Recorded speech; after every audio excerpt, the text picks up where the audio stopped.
So எனக்கு ஒரு first question, ஒரு மேஜர் கொஸ்டின், நீங்கள் ஏன் ரெட் அண்ட் எல்லோவில் வரல? ரெட் அண்ட் எல்லோ நான் எந்த பார்ட்டிலையுமே இல்லையே சார். அப்படி இல்லையா? இல்லையே சார். இல்லை உங்கள் படம் ஏதோ டிஎன் 2026 ஒரு படம் பண்ணுறீங்களாமே? ஆமாம் சார். பண்ணுறீங்களா? பண்ணியிருக்கேன் சார். சரி, அதில் அது நான் நினச்சேன், அந்த கோட்னு ஒரு படம் வந்ததில்ல, ஆமாம், அதில் ஒரு car licence plate number TN 2026 வந்தது. அதை பற்றின படமா? இல்லை சார், கிடையவே கிடையாது சார். அதை பற்றின படம் இல்லை. இந்த படத்தை பற்றி சுருக்கமாக சொல்லணும்னா, எனக்கு தம்பி ராமையன் என்கிட்ட கதை சொல்கிறதுக்கு முன்னாடி சொன்னது தான். அரசியல்ங்கிறது ஒரு அறம். அந்த காலத்தில் தலைவர்கள் வந்து அரசியலுக்குள்ளே வந்தது பொது சேவை, தியாகம் அப்படிங்கிற ஒரு மனப்பான்மையில் தான் வந்தாங்க. நாளடைவில் அது மருவி it turn out to be a business. So அந்த மாதிரி இருக்கிற போது வந்து பொதுமக்களுக்கு வந்து இப்போது உதாரணமாக ஒரு 14-15 வயசு பையனுக்கு வந்து அவனுக்கு விவரம் தெரியும் போது அவனுக்கு அரசியல்னால் என்ன, அதோட அது என்ன, எப்படி நம்ம அதில் செலக்ட் பண்ணணும், அதில் என்ன மாதிரி இருக்கணும் அப்படிங்கிற ஒரு விழிப்புணர்வு போய் சேரணுங்கிறதுக்கு தான் இந்த கதை அப்படின்னு சொல்லிட்டு கதையை சொன்னார். எனக்கு ரொம்ப பிடிச்சிருந்து இந்த படத்தை பண்ணலான்னு பண்ணோம். டிஎன் 2026ங்கிறது எதேர்ச்சியாக நடந்த ஒரு விஷயம். இதுக்கு எந்த ஒரு மோட்டிவேஷனுமே கிடையாது. தங்க நட்சத்திரம் 2026. எங்க யூ கான் சே தமிழ்நாடு 2026. இது நிஜமாவே நம்புற மாதிரி தாராளமாக நம்பலாம். நீங்கள் தாராளமாக நடந்த உண்மை அதானே. ஓகே, அதுதான். ஸோ இது யாருமே எக்ஸ்பெக்ட் பண்ணல. அந்த லைசன்ஸ் பிளேட் அப்படியே இருக்கு. யாருமே இது எல்லாமே எப்படி சொல்கிறது, இது பியூர் கோ இன்சிடென்ட். ஓகே, சரி, ஓகே, நம்பர்ன்னு வச்சுக்கோங்க. பியூர் கோ இன்சிடென்ட், நம்புங்க. நீங்கள் முதல்ல தமிழில் ஃபோட்டோகிராஃப் பண்ண படம், சினிமாட்டோகிராஃப் பண்ண படம் யூத். அதோட ஹீரோ யாரு? மிஸ்டர் விஜய். அப்போ அவரை பார்த்தப்போ இவ்வளோ நாள் கழிச்சு இப்படி ஒரு பொலிட்டிஷியன் அவர் வரணும்னு உங்களுக்கு ஒரு ஏதாவது ஒரு ஐடியா இருந்துச்சு? இல்லை, அப்போ தோணலை சார். அப்போ அதை பற்றி அவர் பேசவே இல்லை. யூத் படுத்தும் போது நார்மலாக ஒரு ஆக்டர் கேமராமேன் அவங்களுக்குள்ள என்ன ரிலேஷன்ஷிப் இருக்கும் அப்படி தான் இருந்தது. அவர் அதுக்கப்புறம் பழக ஆரம்பிக்கும் போது தான் அவர் மனசில் இருந்த இந்த விஷயங்கள்லாம் எனக்கு தெரிய ஆரம்பிச்சது. அந்த டைமில் used to be professional actor. அவர் வாஸ் அப்கமிங். அப்போவே அந்த சூப்பர் ஸ்டார், அந்த ஸ்டார்டம்குள்ளே போகிறார் அவர். அந்த மாதிரியான நட்பு தான் இருந்தே தவிர இவருடைய இந்த தாட் ப்ராசஸ்லாம் வந்து எனக்கு புலி டைமில் தான் ரொம்ப ஜாஸ்தி தெரிஞ்சுது. அதெல்லாம் எந்த டைமில்? அந்த புலி டைமில் அப்போவே அவர் வந்து was very much and social கான்ஷியஸ்னஸோட இருந்தார். சின்ன தவறுகள்லாம் வந்து சுட்டி காமிச்சார். ஓகே. ரெண்டாவது நாங்கள் வந்து புலியில் சில போர்ஷன்ஸ் வந்து கேரளாவில் எடுத்தோம். அப்போ வந்து ரசிகர்கள் வந்து கேரளாவில் அவருக்கு பயங்கரமான ஃபேன் பேஸ். இங்கே எப்படி ஃபேன் பேஸ் இருக்கோ அதே மாதிரி ஃபேன் பேஸ் இருக்குது கேரளாவில். அவர் வண்டி போகும், நாங்கள் ஒரு ஹோட்டலில் தங்கியிருந்தோம். அங்கேருந்து லொக்கேஷன் போகிறதுக்கு ஒரு 5-6 கிலோமீட்டர் இருக்கும். இவர் போகிற டைமிங் எல்லாருமே அவங்களுக்கு தெரியும். ரெண்டாவது இவர் வேறு மேன் ஆஃப் பிரின்சிபல். எப்படின்னா, இப்போ நீங்கள் 7 மணி ஷூட்டிங்னா 6:45க்கு வித் மேக்கப்போட ரெடியாக இருப்பார்.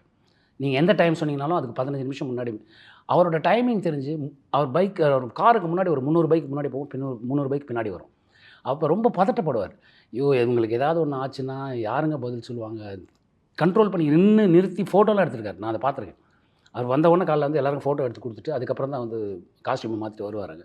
அவர் எல்லாருக்கும் அட்வைஸ் பண்ணார், இந்த மாதிரிலாம் பண்ணாதீங்க, மெதுவாக போங்கன்னு. அப்புறம் ரெண்டாவது வந்து போக்குவரத்துலாம் வந்து ஏடாகூடமாக ஓட்டுவாங்க இல்லையா, அதெல்லாம் அவருக்கு ரொம்ப மனசு பதறும். ஏன் இப்படி பண்ணுறாங்க, கொஞ்சம் ஜாக்கிரதையாக இருக்கலாமே, ஏதோ சின்ன ஆக்சிடென்ட் ஆனால் கூட வாழ்க்கையில் ஒரு 6 மாதம் 1 வருஷம் ஹாஸ்பிட்டலில் இருக்கிற நிலமை வந்துடும், இந்த மாதிரி ஜாக்கிரதையாக இருக்கணும். இப்படிப்பட்ட மனநிலையில் ஆரம்பித்து இப்போ இன்றைக்கி இந்த லெவலுக்கு வந்திருக்கார். ஸோ உங்களுக்கு அப்போவே உங்களுக்கு தெரிஞ்சது இவர் வந்து ஃபுல் ஃப்ளெட்ஜாக வருவாரான்றது எனக்கு தெரியாது. ஆனால் நல்ல சோஷியல், அதாவது மக்களுக்கு ஏதாவது ஒன்று செய்யணும் அப்படிங்கிற ஒரு மனநிலை வந்து இருக்குது அவருக்கு அப்படின்றது எனக்கு அப்போவே தெரியும் சார். சரி, இப்போ வந்து நீங்கள் இந்த ப்ரீ ரிலீஸ் ஈவெண்ட்டில் நான் ஒரு வெறும் பார்வையாளன் அப்படின்னு சொன்னீங்க. ஒரு பார்வையாளனா இப்போ நீங்கள் விஜய் பார்க்கும்போது அவர் பாலிட்டிக்ஸில் என்ட்ரி பண்ணது, அவரை சுற்றி இருக்கிற கான்ட்ரவர்சிஸ், இதெல்லாம் வந்து ஒரு அப்சர்வராக பார்க்கும்போது, ஒரு பார்வையாளனாக பார்க்கும்போது how do you feel? Sir, நான் பார்வையாளராக பார்க்கும்போது இது மிகப்பெரிய ஒரு முயற்சி சார். அவர் as an actor it turn out to be a politician. இது வந்து மிகப்பெரிய ஒரு முயற்சி. ரெண்டாவது, அவர் நல்லது செய்யணுங்கிற எண்ணம் அவருக்கு நான் புலிப்பு டைமத்திலே வந்து நான் அதை அப்சர்வ் பண்ணிட்டேன் அவர்கிட்டேருந்து. ரெண்டாவது என்னென்னா, இவ்வளோ பெரிய உச்சத்தில் இருக்க யாரும் பண்ண மாட்டாங்க, அதை பண்ணி ஒரு தைரியமாக இறங்கி வராரு. அவர் மேலே பல குறைகள் நீங்கள் சொல்லலாம் அப்படி சொன்னேன். ஆனால் அவர்கிட்டேருந்து அதுக்கான எந்த ரியாக்ஷனுமே இல்லை. ஸோ அதனால் அவர்கிட்ட ரியாக்ஷன் வந்தால் தான் நம்ம அதை பற்றி ஜட்ஜ் பண்ண முடியும். அதர்வைஸ் எனக்கு தெரிஞ்ச அவரோட மோட்டிவ் வந்து 4 பேருக்கு நல்லது பண்ணணும் அப்படிங்கிற நினைப்பு ஜாஸ்தி உண்டு. இப்போ கூட வலசரவாக்கமில் முன்னாடி இருந்தார் இல்லையா அவர் வீடு, இப்போ அங்கே விஜய் ஆண்டனி சாரோட மியூசிக் ஸ்டோராக இருக்குது. அதுக்கு பக்கத்தில் அவங்க இன்னொரு ஆஃபீஸ் வச்சுருக்காங்க. டெய்லி ஒரு 500 பேருக்கு பிரியாணி சமைச்சு போட்டுட்ருக்காங்க, காலையில், மத்தியானம், சாயங்காலம். ஸோ இது நடந்துகிட்ருக்கு. இந்த மாதிரியான மனநிலை வந்து அவருக்கு நிறையா இருக்குது. ஓகே. பட் இந்த படம் கேட்கும்போது அகெயின் யாருக்குமே இது வந்து வெறும் பாலிடிக்ஸை கிண்டல் பண்ணுற மாதிரி இருக்குது. ஆனால் எந்த பாலிட்டிஷியனும் கிண்டல் பண்ணுற மாதிரி இல்லை. கரெக்ட். அதுதான் அதுதான் சார். ஸோ சப்போஸிங் நம்ம கே பாலச்சந்தரோட அச்சமில்லை அந்த படம் ஒன்று இல்லை இருக்கு. அதெல்லாம் வந்து ஒரு பாலிடிக்ஸ் டைரக்டாக சொல்லியிருப்பாங்க சார். அமைதிப்படை அதெல்லாம் வந்து ஒரு பொலிட்டிக்கல் சட்டையர் தான் எல்லாமே. ஆமாம் சார். ஸோ அதில் வந்து ஒரு ஒரு அச்சமில்லை வந்து ஒருத்தர் வந்து ஒரு இன்னசென்ட்டாக ஒரு நல்லவராக இருக்கிற ஒருத்தர் ராஜேஷ், அவர் வந்து பாலிடிக்ஸ் என்டர் பண்ணிட்டு எப்படி மாறுறாரு அப்படிங்கிறது கதை. இது வந்து அதே மாதிரி அமைதிப்படை வந்து ஒரு ஃபுல் அண்ட் ஃபுல் சட்டையர், அது ரொம்பவே நக்கலாக வந்து பாலிட்டிஷியன்ஸ் எல்லாம் இது பண்ணியிருப்பாங்க.